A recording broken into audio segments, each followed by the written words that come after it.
سو جانے کے باوجود آدھی رات عبادت کرنے کا اجر و ثواب.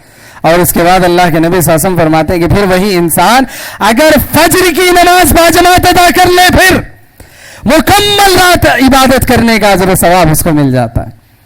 کیا خوش نصیبی کی بات ہے, کتنا آسان کام ہے کہ انسان نے جو ہے عشاء کی نماز باجماعت ادا کر لی, سو گیا آرام سے, ساری رات وہ سویا, فجر کی نماز کے لیے اٹھا, باجماعت اس نے فجر کی نماز پڑھ لی, ثواب کتنا مل گیا, نماز عشاء باجماعت پڑھنے کا ثواب مل گیا, نماز فجر باجماعت پڑھنے کا ثواب مل گیا, پھر عشاء سے لے کر فجر تک اللہ کی عبادت کرنے کا, قیام اللیل کرنے کا, تہجد کرنے کا بھی ثواب مل گیا. اللہ اکبر. یہ نماز فجر کی فضیلت ہے. نماز فجر کی فضیلت ہے کہ باجماعت نماز فجر اگر کوئی پڑھ لیتا ہے ساری رات گرچہ کہ وہ سویا ہوا ہے لیکن ساری رات اس کا شمار کس میں ہو رہا ہے, عبادت کرنے والے میں, قیام اللیل کا اہتمام کرنے والے میں, تہجد کا اہتمام کرنے والے میں اس کا جو شمار ہو رہا ہے. اللہ اکبر. یہ فضیلت تو ہمیں حاصل کرنی چاہیے. آسان کام ہے, بس عشاء کی نماز باجماعت ادا کر لیں, پھر فجر کی نماز باجماعت ادا کر لیں. یہاں ہم غور کریں کہ انسان اگر کوئی عشاء کی نماز باجماعت ادا نہیں کرتا کتنا بڑا خسارہ اس کا ہے, کتنا بڑا خسارہ ہے اس کا. باجماعت ادا نماز اس نے عشاء کی نہیں پڑھی, اس کے بعد اس نے کیا کیا, عشاء کی نماز اس نے پڑھ لی, قیام اللیل کا اہتمام کر رہا ہے, 1 گھنٹہ 2 گھنٹے 4 گھنٹے 5 گھنٹے 6 گھنٹے جو ہے وہ نماز پڑھ رہا ہے, قیام اللیل کا اہتمام کر رہا ہے. کیا ساری رات کا اجر و ثواب اس کو ملے گا؟ 4 گھنٹے 5 گھنٹے وہ قیام اللیل کا اہتمام کرنے کے باوجود ساری رات کا جو ہے اس کو اجر و ثواب نہیں مل رہا ہے. یا وہ عشاء کی نماز سے جماعت سے پڑھ لیا لیکن فجر کی نماز چھوڑ دیا, سو گیا, بعد میں اٹھ کر پڑھتا ہے, باجماعت نہیں پڑھتا ہے, کیا یہ فضیلت حاصل ہوگی؟ نہیں ہوگی. تو اس فضیلت کو حاصل کرنے کے لیے عشاء کی نماز بھی باجماعت ادا کرنا ہے, فجر کی نماز بھی باجماعت ادا کرنا ہے. اگر کوئی انسان یہ عمل کر لیتا ہے 2 نمازوں کے ساتھ ساتھ قیام اللیل کا بھی رات بھر جاگ کر عبادت کرنے کا جو اس کو اجر و ثواب مل جاتا ہے. کتنی فضیلتیں ہوئی؟ کتنی فضیلتیں ہوئی؟ 7 فضیلتیں ہوئی. 8ویں فضیلت اللہ کے نبی صلی اللہ علیہ وسلم بیان فرماتے ہیں, ایک مسلمان نماز فجر کے لیے اٹھتا ہے, بیدار ہوتا ہے, مسجد میں جاتا ہے, باجماعت نماز ادا کرتا ہے, امام کے ساتھ باجماعت نماز ادا کرتا ہے, اور اس کے بعد جہاں اس نے نماز پڑھی نماز کے بعد وہیں پر بیٹھ جاتا ہے, نماز کے بعد وہیں پر بیٹھ جاتا ہے. بیٹھ جانے کی وجہ سے جب تک وہ اس جگہ پر بیٹھا رہے گا اور باوضو رہے گا, 2 باتیں بتائے گی. کیا باتیں ہیں؟ جب تک نماز کے بعد اس جگہ پر بیٹھا رہے گا, دوسری بات یہ کہ جو ہے باوضو رہے گا. اگر نماز پڑھا اور وہاں سے اٹھ جاتا ہے تو بھی یہ فضیلت حاصل نہیں. نماز پڑھتا ہے اور اس کے بعد جو ہے وضو اس کا ختم ہو جاتا ہے تب بھی وہ فضیلت ختم ہو جاتی ہے. 2 باتیں بتائی گئی. نماز پڑھتا ہے فجر کی نماز, نماز پڑھنے کے بعد اسی جگہ بیٹھا رہتا ہے اور اس کے بعد باوضو رہتا ہے. جب تک باوضو رہتا ہے پیارے نبی صلی اللہ علیہ وسلم بیان فرماتے ہیں اللہ کے جو فرشتے ہوتے ہیں فرشتے اللہ سے دعا کرتے ہیں اللہم اغفر لہو اللہم ارحمہ, اللہ اس کی مغفرت فرما, اللہ اس پر رحم فرما, اللہ اس کی مغفرت فرما, اللہ اس پر رحم فرما. فرشتوں کی دعا چلتی رہتی ہے, فرشتے دعا کرتے جاتے, اللہ مغفرت فرما, اللہ رحم فرما, اللہ مغفرت فرما, اللہ رحم فرما. کتنی بڑی فضیلت ہے, فرشتوں کی دعا نصیب ہو رہی ہے. فرشتے ہمارے حق میں دعا کر رہے ہیں, اور کیسی دعائیں, اللہ مغفرت فرما. گنہگار ہم بندے ہیں, خطا کار ہم بندے ہیں, سیاہ کار ہم بندے ہیں, دن میں گناہ ہو رہے ہیں, راتوں میں گناہ ہو رہے ہیں, چھپ کر گناہ کر رہے ہیں, کھل کر گناہ کر رہے ہیں, چھوٹے گناہ کر رہے ہیں, بڑے گناہ کر رہے ہیں, ہر طرح کے گناہوں میں ملوث ہے, کبھی جان کر گناہ کر رہے, کبھی انجانے میں گناہ کر رہے, گنہگار بندے ہیں, خطا کار بندے ہیں. فرشتوں کی دعا نہیں چاہیے کہ اللہ سے فرشتے کے اللہ بندے کی مغفرت فرما دے. گنہگار بندہ ہے, سیاہکار بندہ, اللہ مغفرت فرما. فرشتے دعا کر رہے ہیں اور ہم چاہتے ہیں کہ اللہ کی رحمت ہو, ہر انسان پریشان ہے. آج دنیا کے حالات دیکھ لیں, ہر انسان پریشانی کا جو شکوہ کر رہا ہے. حالات ایسے ہیں, پریشانیاں ایسی ہیں, مصیبتیں ایسی ہیں, طرح طرح کے جو گلے شکوے. فرشتے کرے اللہ رحم فرما, اللہ رحم فرما. کیا ہمیں یہ دعا نہیں چاہیے؟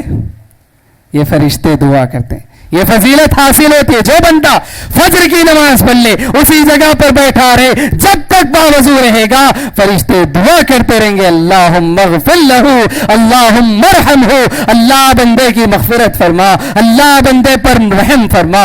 یہ دعائیں جو ہے فرشتوں کی ہمیں حاصل ہوتی. کتنی فضیلتیں ہوئی؟ 8 فضیلتیں ہوئی.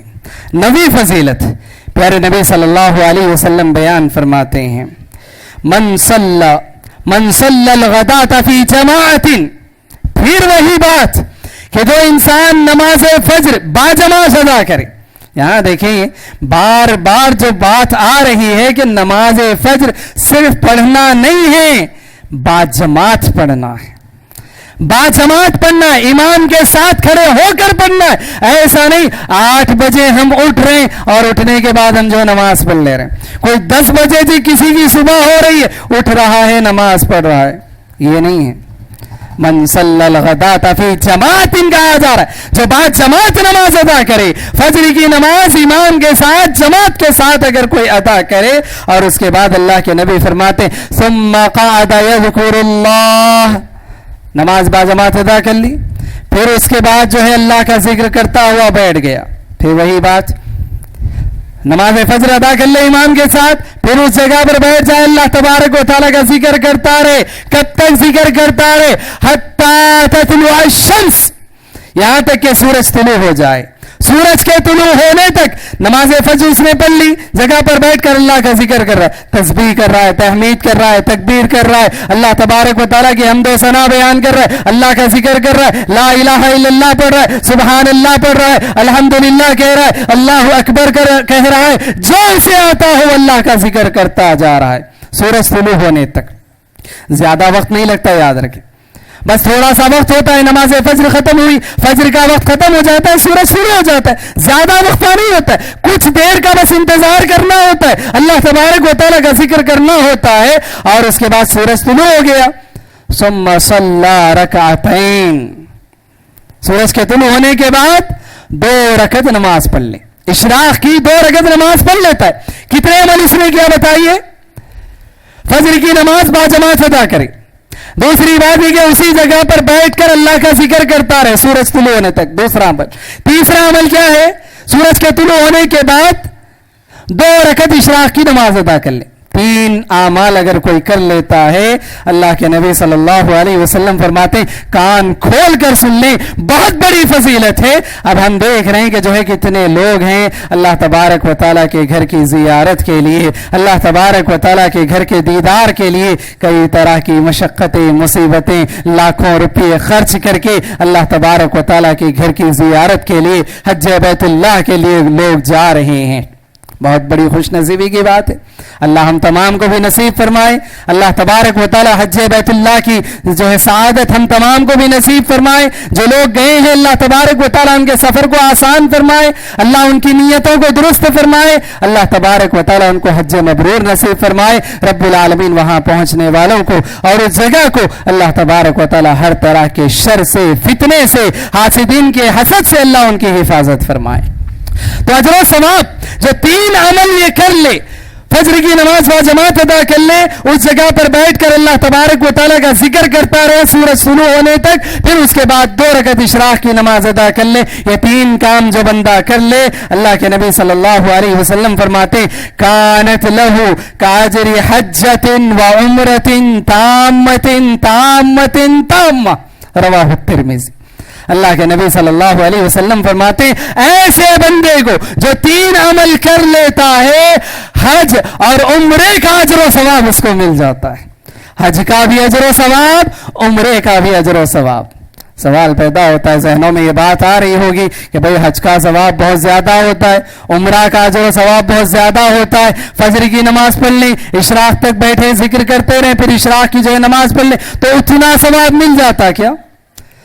ذہن میں سوال آتا ہے اتنا ثواب مل سکتا ہے کیا؟ وہ تو بہت بڑا ثواب ہوتا ہے. کوئی انسان جو لاکھوں روپے خرچ کر کے سفر کی مشقتیں برداشت کر کے اور کئی دن کا جو ہے وہاں پر قیام کر کے بہت ساری پریشانیاں اٹھاتے ہوئے حج کرے عمرہ کرے, بہت بڑا ثواب ہے. اتنا ثواب ملے گا کیا؟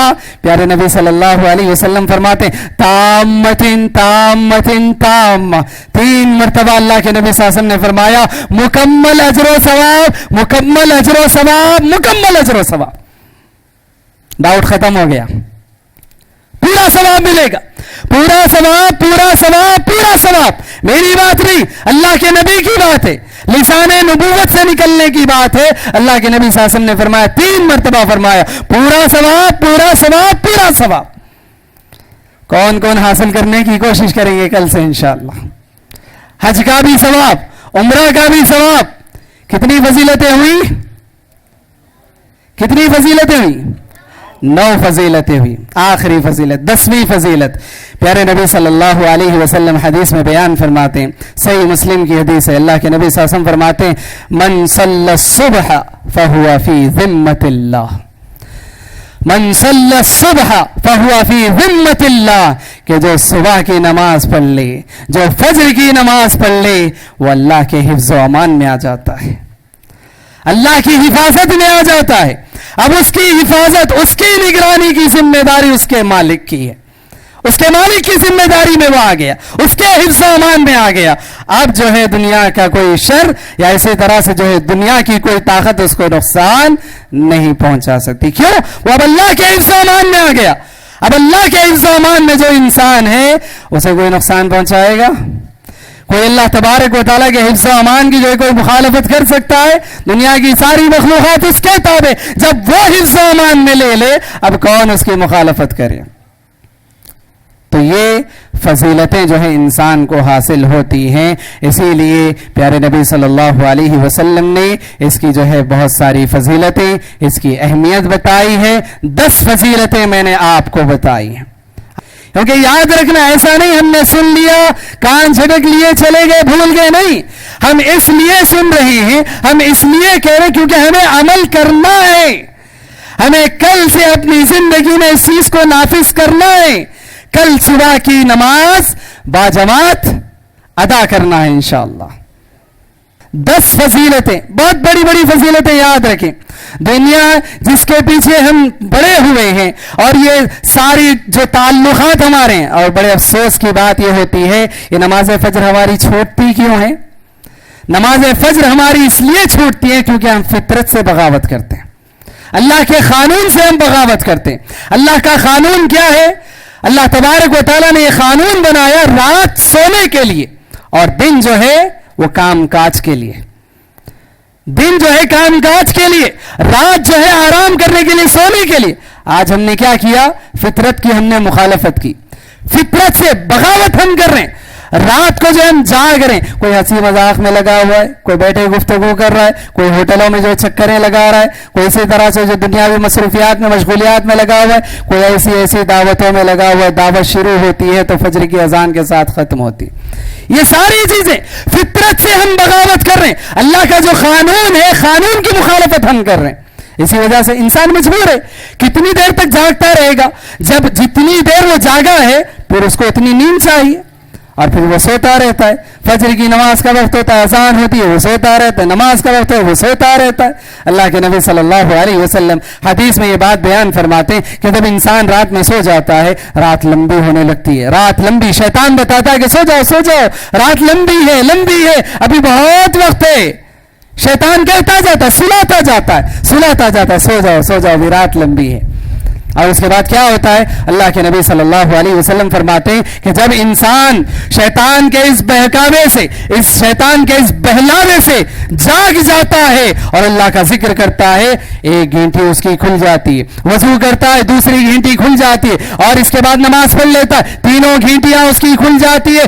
اور جب یہ تینوں گھنٹیاں جو شیطان نے اس کے سر میں باندھی تھی وہ تینوں گھنٹیاں کھل جاتی ہے. اللہ کے نبی صلی اللہ علیہ وسلم فرماتے ہیں فَأَصْبَحَ نَشِيطًا, اب اس کی صبح کیسی ہوتی ہے؟ چست پھرتیلا, پھرتیلا ہوتا ہے. جسم میں جو ہے ایک طرح کی پھرتی, ایک تازگی اس کے ہوتی ہے. کیوں؟ فطرت پر وہ چل رہا ہے. اللہ تبارک و تعالیٰ فطرت کے عین مطابق جیسے ہی وہ نماز پڑھ لیتا ہے فجر کی نماز, چستی پھرتی اس کے اندر آ جاتی ہے اور اللہ کے نبی کی دعا اس کو نصیب ہوتی ہے. اللہ کے نبی صلی اللہ علیہ وسلم نے کیا دعا فرمائی؟ اللہ کے نبی صلی اللہ علیہ وسلم نے فرمایا اللہم بارک لی امتی فی بکوریہا, اللہم بارک لی امتی فی بکوریہا, اے اللہ میری امت کے صبح کے وقت میں برکت عطا فرما, اے اللہ میری امت کے صبح کے وقت میں برکت عطا فرما. نبی نے اپنی امت کے لیے گڑ گڑا کر دعائیں مانگی. 1400 سال پہلے اللہ کے نبی نے ہمارے حق میں دعا مانگی کہ اللہ یہ میری جو امت ہے اس کے صبح کے وقت میں برکت عطا فرما. لیکن نبی کی اس دعا کی ہمارے پاس کوئی اہمیت نہیں ہے.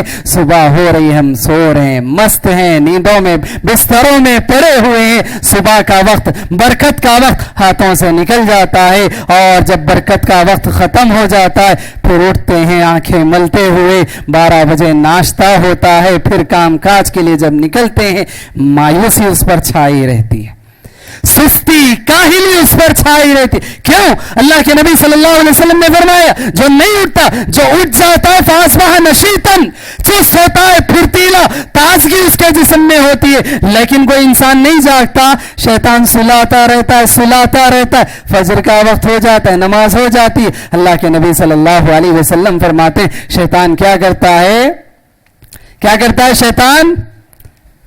اس انسان کے کان میں جو سویا ہوا ہے, سن لے غور سے, یہ کان جھٹکنے کی ضرورت ہے.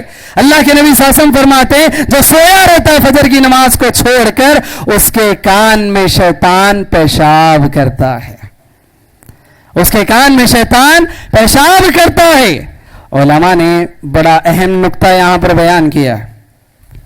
اگر میں آپ سے سوال کروں دنیا کی سب سے ناپاک یا دنیا کی سب سے جو ہے غلیظ, یا اسی طرح سے ہم کہیں کہ دنیا کی سب سے خراب کون سی مخلوق ہے, کون سی مخلوق ہے؟ شیطان. سب سے نجس, سب سے ناپاک, سب سے غلیظ وہ مخلوق ہے. اور کسی بھی مخلوق کا, کسی بھی جاندار چیز کا, اس کے جسم کی سب سے غلیظ, سب سے ناپاک چیز کیا ہوتی ہے؟ اس کی غلاظت. اور اللہ کے نبی صلی اللہ علیہ وسلم فرماتے ہیں کہ جو انسان نماز فجر کو چھوڑ کر سوتا ہے, سب سے بدترین مخلوق کے جسم کی سب سے بدترین غلاظت اس کے کان میں پڑتی ہے. بدترین مخلوق کی بدترین نجاست ہم گئے, غلاظت ہم گئے, وہ جو ہے اس انسان کے کان میں پڑتی ہے. اور اس کے بعد وہ کیسے صبح کرتا ہے؟ فَأَصْبَحَ کسلان. اللہ کے نبی صلی اللہ علیہ وسلم نے کہا سست, سست, وہ جب صبح کرتا ہے سست ہوتا ہے, سستی کے ساتھ, کاہلی کے ساتھ اس کی صبح ہوتی ہے. اور سستی کے ساتھ, کاہلی کے ساتھ جب کام پر جاتا ہے, جس کام کی طرف جائے ناکام ہوتا ہے, نامراد ہوتا ہے. کیوں؟ اللہ کے حفظ و امان میں نہیں ہے. وہ جو صبح کی نماز پڑھ کر نکلتا ہے اللہ کے حفظ و امان میں چلتا ہے, اور جو نماز فجر کو چھوڑتا ہے وہ کس چیز کو لیے اپنے کانوں میں نکلتا ہے؟ شیطان کی غلاظت کو اپنے کانوں میں لیے پھرتا ہے. بڑی خطرناک بات ہے, یاد رکھیں. اسی طرح سے ہم دیکھیں اللہ کے نبی صلی اللہ علیہ وسلم نے بڑی خطرناک وعیدیں بھی سنائی ہیں. صحابہ کرام رضی اللہ عنہم کا یہ معمول تھا. آج ہم دیکھیں دنیا کے اندر کوئی بھی کسی کو بھی کچھ بھی کہہ دیتا, فلاں ایسا ہے, فلاں ویسا ہے, فلاں ویسا ہے. صحابہ کرام رضی اللہ عنہم کے زمانے میں 3 طرح کے لوگ تھے. یا تو مشرک تھے, یا تو مومن تھے, یا پھر منافق تھے. مشرک وہ جو کھل کر جو ہے اعلان کرتے تھے کہ ہم اللہ پر ایمان لانے والے نہیں ہیں. مومن وہ جو کھل کر اعلان کرتے تھے کہ ہم اللہ پر ایمان رکھنے والے. منافق کون تھے؟ منافق وہ تھے جو دلوں میں کفر کو چھپائے ہوئے اور زبانوں پر جو ہے ایمان کا دعویٰ کیا کرتے پھرتے تھے. منافق ان کو کہا جاتا. منافقین کی کچھ نشانیاں تھی, کیونکہ جو ہے ظاہر نہیں ہوتے تھے, وہ دلوں میں چھپا کر رکھتے تھے اپنے نفاق کو, اپنے کفر کو. لیکن صحابہ جانچ لیتے تھے, بتا دیتے تھے کہ کون منافق ہے, کون مومن ہے. اس میں سے بعض صحابہ یہ بیان کرتے ہیں, حضرت عبداللہ ابن عباس رضی اللہ عنہما وغیرہ یہ بتاتے تھے کہ نبی کے زمانے میں, غور سے سن لیں اس بات کو, اور اگر یہ چیز ہمارے اندر پائی جا رہی ہے بچنے کی کوشش کریں. کوئی کسی پر حکم نہ لگائے, بس اپنے آپ پر حکم لگا لے, اپنے آپ کو جانچ لے, اپنے آپ کو دیکھ لے کہ میں کیا ہوں. صحابہ کرام رضی اللہ عنہم فرمایا کرتے تھے, نبی کے زمانے میں, نبی کے دور میں, جب نبی بقید حیات تھے, ہم یہ دیکھتے تھے کہ جو نماز فجر میں سستی کرتا, کوتاہی کرتا, کاہلی کرتا, نماز فجر میں پیچھے رہتا, ہم اس کو پکا منافق سمجھتے ہیں. کیا سمجھتے اس کو؟ پکا منافق سمجھتے. اب اس کے نفاق میں کوئی شک نہیں ہوتا. کیا معیار تھا جانچنے کا؟ جو نماز فجر میں سستی کرے, کاہلی کرے, کوتاہی کرے, پیچھے رہے, ایسے انسان کے بارے میں صحابہ کہتے تھے ایسا انسان پکا منافق ہوتا, اس کے نفاق میں کوئی شک نہیں ہوتا صحابہ کو.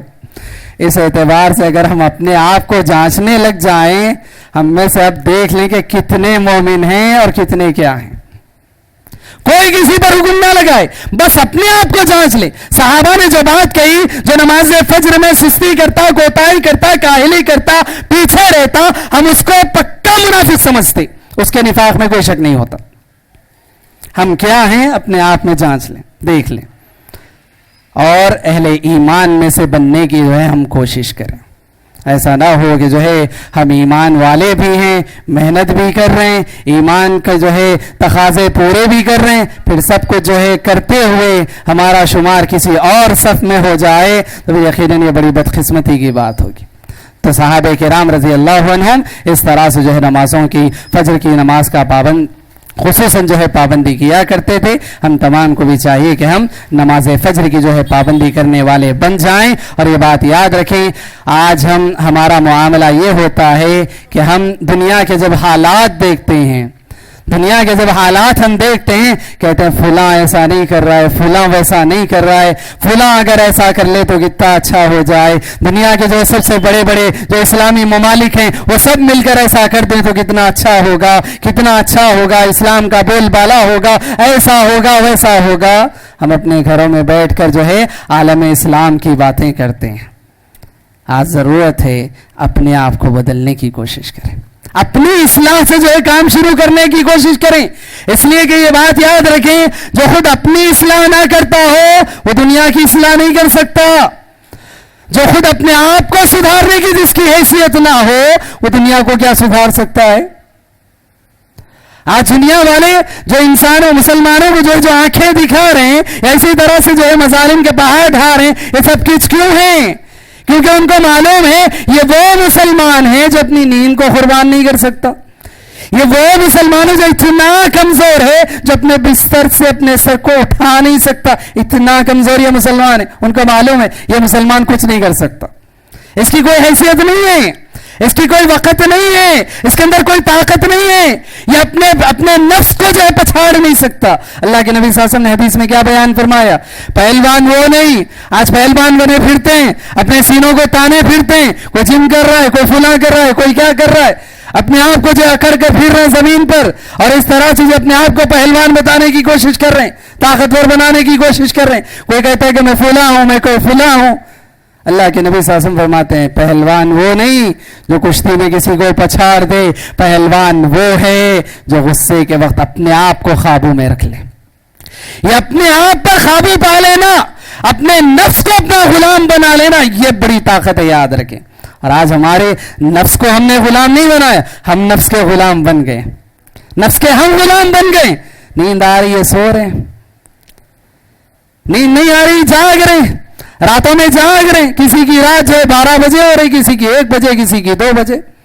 کیا کر رہے تھے؟ کوئی بڑا اہم ضروری کام تھا؟ نہیں, گپے لڑا رہے تھے. کیا کر رہے تھے؟ ہوٹلوں میں بیٹھے ہوئے تھے. کیا کر رہے تھے؟ دنیا کا وہ فلاں ضروری کام. کیا ضروری کام ہے؟ یاد رکھیں, یہ جو فضیلتیں میں نے آپ کے سامنے بتائی ہیں, کیا ان فضیلتوں سے بڑا کوئی کام ہے جو ہم رات میں کر رہے ہیں؟ نہیں ہے. تو یہ فضیلتیں ہم حاصل کرنے کی کوشش کریں. یہ فضیلتیں اگر ہماری زندگی میں آ جائیں, یاد رکھیں دنیا ہماری بدل جائے گی, زندگی ہماری بدل جائے گی, زندگی میں رحمتیں ہوگی, برکتیں ہوگی. نبی نے برکت کی دعا کی ہے, کیا برکت نازل نہیں ہوگی؟ فرشتے رحمت کی دعا کریں گے, اللہ رحم فرما, اللہ رحم فرما. کیا رحمت کا نزول نہیں ہوگا؟ یہ سب کچھ ہوگا, زندگیاں بدل جائیں گی ہماری. اور آخری بات بتا کر میں اپنی بات کو ختم کروں گا, کیونکہ اجلاس میں خواتین بھی شریک ہیں. یہ بات یاد رکھیں, جس طرح سے مردوں کا نماز فجر یا اسی طرح سے بقیہ نمازیں ادا کرنا ضروری ہے, وہیں پر خواتین کا بھی جو ہے نمازیں ادا کرنا ضروری ہے. بس خاص ایام میں, خاص حالتوں میں ان کو جو ہے نماز کی رخصت ہے, ورنہ زندگی بھر نمازیں پڑھنا ہے. جس حال میں اللہ نے رکھا ہے نمازیں پڑھنا ہے. بچوں کی تربیت کر رہے ہیں تب بھی نمازیں پڑھنا ہے, بچوں کی پرورش میں لگے تب بھی نمازیں پڑھنا ہے, گھر کے کاج کام میں لگے ہوئے تب بھی نمازیں پڑھنا ہے, بچوں کو اسکول کے لیے تیار کر رہے ہیں تب بھی نمازیں پڑھنا ہے, بچوں کو جو ہے کھلا رہے ہیں پلا رہے ہیں تب بھی نمازیں پڑھنا ہے. دنیا کے سارے آپ کام کریں لیکن نمازیں پڑھنا ہے. دنیا کے جتنے لوگ ہیں, چاہے شوہر ہو, چاہے اولاد ہو, چاہے ماں باپ ہو, چاہے رشتہ دار ہو, چاہے سسرال ہو, یہ جتنے سب ہیں, سب کے آپ پر حقوق ہیں, لیکن سب سے پہلا جو حق بنتا ہے وہ آپ کے مالک کا, آپ کے رب کا حق ہے. رب کا جو حق ادا نہ کرے تو پھر وہ چاہے کسی کے بھی حقوق ادا کرے, رب کے حق کو چھوڑ کر کس کا حق بجا لایا جا رہا ہے. جس کا انسان کی زندگی پر سب سے زیادہ حق, سب سے بڑا حق ہے, اس کے حق کو نظر انداز کرتے ہوئے ہم کس کے حق کو بجا لانے کی کوشش کر رہے ہیں, اور کس کا حق بجا لا کر ہم اپنے آپ کو مسلمان بتا رہے ہیں. نہیں, سب سے پہلا کس کا حق؟ اللہ کا حق. اللہ کا حق, اور اللہ کا حق ہے کہ ہم اس کے لیے نماز ادا کریں. یہ اللہ تبارک و تعالیٰ کا حق ہے. نماز کسی سے معاف نہیں, چاہے بچہ ہو, بچہ 7 سال کی عمر کا ہو جائے, اللہ کے نبی نے کہا کہ جو ہے نماز کی جو ہے اس کو حکم دو. 10 سال کا ہو جائے نماز نہ پڑھے, مارو اسے, سزا دو اسے, سزا دے کر اس کو نماز کا پابند بناؤ, اللہ کے نبی صلی اللہ علیہ وسلم نے حکم دیا ہے. لیکن یہ بچوں میں نماز کی عادت کب آئے گی؟ بچوں میں نماز کی عادت کب آئے گی؟ جب ماں باپ نماز پڑھنے والے ہوں گے. گھر میں ماں سوتی رہے, باپ سوتا رہے, بچے سے کہے کہ تم نماز نہیں پڑھتے, بچہ کیا کہے گا؟ پہلے خود نمازیں پڑھو, بعد میں ہمیں حکم دینا. تم خود نہیں پڑھتے, ہمارے کو کیا بول رہے ہیں؟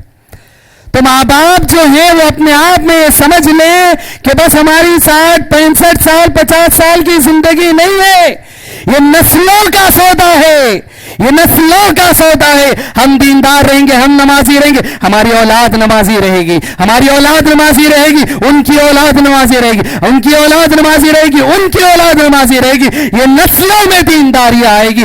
ہم نسلوں سے اگر ہم جو ہے نمازوں کے پابند نہ رہیں تو پھر یاد رکھیں ہمارے حق میں ہاتھ اٹھا کر کوئی دعا کرنے والا نہ ہوگا. ہمارے حق میں ہاتھ اٹھا کر کوئی دعا کرنے والا نہ ہوگا. جب نماز پڑھنے والا, مسجد کو جانے والا نہ ہوگا تو پھر ہاتھ اٹھا کر دعا کرنے والا کہاں سے آئے گا؟ تو ضرورت اس بات کی ہے کہ ہم خود نمازوں کے پابند بنیں. خواتین خصوصاً جو ہے اپنے گھروں کو دینی گھر بنانے کی, دینی ماحول اپنے گھروں میں بنانے کی کوشش کریں. یہ بات یاد رکھیں, کئی علاقے آج بھی ایسے ہیں کہ جن کے گھروں سے, جن کی گلیوں سے جب گزرتے ہیں تو اندر سے قرآن کریم کی تلاوت کی آوازیں آتی ہیں. نماز فجر کے بعد گلیوں سے جب لوگ گزرتے ہیں تو اندر سے نماز قرآن کریم کے پڑھنے کی تلاوت کی آوازیں آتی ہیں. اللہ اکبر, کیسے خوش نصیب ہوں گے وہ بچے اور جن کے گھروں کا یہ ماحول ہوتا ہو کہ جن کی مائیں فجر کی نماز پڑھتی ہیں اور اس کے بعد اپنے بچوں کو بھی پڑھاتی ہیں, قرآن کریم کی تلاوت کرتی ہیں. فجر کی نماز کے ساتھ ہی ان کے گھر کا دینی ماحول بن جاتا ہے, دینی گھر ان کا بن جاتا ہے. کیا خوش نصیب وہ بچے ہوں گے. ہم تمام کو چاہیے کہ ہم اپنے گھر کو دینی گھر بنانے کی, دینی ماحول بنانے کی ہم کوشش کریں. اسی کے ساتھ میں رب العالمین سے دعا کرتا ہوں, رب العالمین ہم تمام کو نمازوں کی پابندی کرنے کی توفیق عطا فرمائے, خصوصاً نماز فجر کی جو ہے پابندی کرنے کی توفیق عطا فرمائے. آپ تمام سے ایک مرتبہ اقرار میں لینا چاہتا ہوں, پڑھیں گے انشاءاللہ نماز فجر پابندی کے ساتھ, جماعت کے ساتھ. کل مقام کافی نہیں ہوگا, 3 جماعتیں انشاءاللہ بنانے کی کوشش پڑے گی انشاءاللہ. سارے لوگ, سارے علاقے کے جتنے لوگ ہیں یہ بات یاد رکھیں. آج ہم جس طرح سے دوست احباب کے سلسلے میں کوئی جو ہے اسکیم آ جائے, کوئی کام آ جائے, جس طرح سے ہر ایک دوسرے کو کہتے پھرتے چلو چلو فلاں کام ہے فلاں کام ہے, یہ ہمارا ماحول ہونا چاہیے. رات میں کوئی دیر رات تک جاگتا ہوا نظر آئے, اس کو کہنا چاہیے چلو بھائی چلو سو جاؤ, فجر کے لیے اٹھنا ہے. فجر کے لیے جب ہم اٹھیں ایک ایک گھر پر دستک دیتے ہوئے نکلیں کہ بھائی فجر کی نماز پڑھنا ہے, چلیے فجر کی نماز پڑھنا ہے, پابندی کے ساتھ نماز پڑھنا ہے. یہ ہماری کوشش ہونی چاہیے. ہمارا جو علاقہ, ہمارا جو محلہ ہے وہ دینی محلہ ہونا چاہیے, دینی ماحول ہمارے گھروں میں ہونا چاہیے. نمازوں کی پابندی, فجر کی نماز ہم پڑھ کر نکلیں, ہر طرف ایسا نظر آئے کہ صبح ہو چکی ہے, ہر طرف مسلمان جو نمازیں پڑھ کر جو اپنے گھروں کو لوٹتے ہوئے اپنے کام کاج پر نکلتے ہوئے نظر آئے. یہ ماحول ہونا چاہیے. ہمارے گھروں سے قرآن کریم کی تلاوت کی آوازیں آنی چاہیے. یہ ماحول ہمارے گھروں کا بننا چاہیے. یاد رکھیں دنیا نہیں بدل سکتی, دنیا کو چھوڑ دیں, اپنے آپ کو بدل لیں, اپنے گھر کو بدلیں, اپنے علاقے کو, اپنے ماحول کو بدلیں. یہیں سے دنیا بدلے گی, آپ کی دنیا بدلے گی. اگر آپ کا گھر بدل جائے آپ کی دنیا بدل جائے گی. اپنے گھروں کو بدلنے کی کوشش کریں, اپنے ماحول کو, اپنے علاقے کو بدلنے کی کوشش کریں. رب العالمین سے میں دعا کرتا ہوں کہ رب العالمین ہم تمام کو جو فضیلتیں ابھی بیان ہوئی ہیں ان فضیلتوں کو حاصل کرنے کی توفیق عطا فرمائے, 5 وقتہ نمازوں کی پابندی کرنے کی توفیق عطا فرمائے, خصوصاً نماز فجر کی پابندی کرنے کی اللہ ہم تمام کو توفیق عطا فرمائے. رب العالمین جب تک ہمیں اس دنیا میں زندگی دے ایمان اور توحید کی زندگی نصیب فرمائے, خاتمہ ہو تو خاتمہ بالخیر فرمائے. ہم میں, ہمارے اہل و عیال, رشتہ دار, دوست احباب میں جو بیمار ہیں پروردگارہ انہیں شفائے کاملہ عاجلہ نصیب فرما. جو بے روزگار ہیں ان کی روزیوں کا انتظام فرما. پروردگارہ ہم میں جو جس طرح کے مسائل میں گھرے ہوئے ہیں اللہ ہمارے مسائل کو ہم سے بہتر تو جانتا ہے, تو عالم بذات صدور ہے, سینوں کے رازوں کو جانتا ہے. پروردگارہ ہمارے مسائل کو آسان فرما, مصیبتوں کو, پریشانیوں کو دور فرما. پروردگارہ ہمارے لیے راستے ہموار فرما. پروردگارہ صراط مستقیم ہم تمام کو نصیب فرما. پروردگارہ جو بزرگ, رشتہ دار, دوست احباب ہمارے اس دنیا سے گزر چکے ان کی مغفرت فرما, ان کی خطاؤں لغزشوں سے درگزر فرما. پروردگارہ جب تک ہمیں اس دنیا میں زندگی دے ایمان اور توحید کی زندگی نصیب فرما. خاتمہ ہو تو خاتمہ بالخیر فرما. آخری دعا یہ کہ رب العالمین ہم تمام کو نمازوں کی پابندی کرنے اور اس علاقے کو دینی علاقہ اور اسی طرح سے دینی ماحول اس علاقے میں پیدا کرنے کی اللہ ہم تمام کو توفیق عطا فرما. پروردگارہ جو کچھ باتیں ہم نے کہیں اس پر عمل کی توفیق عطا فرما. آمین ثم آمین. وآخر دعوانا ان الحمد للہ رب العالمین.